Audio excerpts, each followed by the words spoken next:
She was picking out a turkey for Thanksgiving. Then two armed robbers suddenly burst in. They shot the clerk on the spot. The old lady shrank in the corner in fear. They thought the robbers would leave after taking the money, but they underestimated how cruel the robbers were.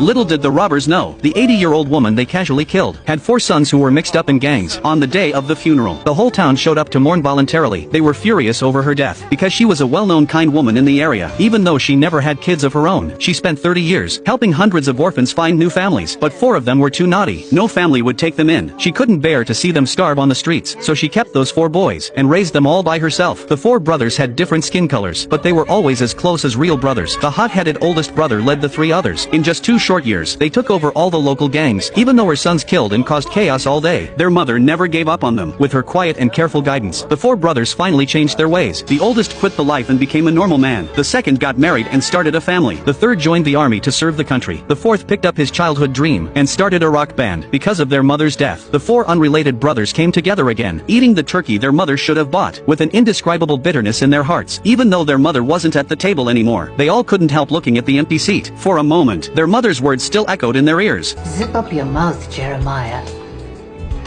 You grow up in a barn?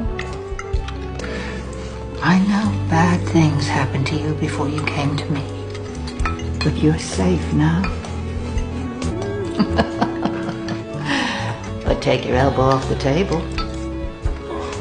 The 4 brothers couldn't accept it, that the woman who always treated them like family was gone just like that, and this inevitable revenge mission officially began under the oldest brother's lead. Let's go get a pickup game.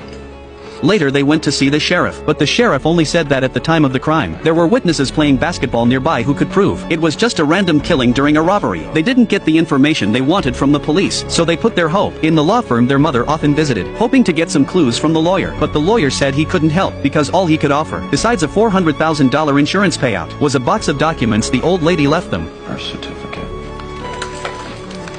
The adoption papers. Henry Ford Hospital.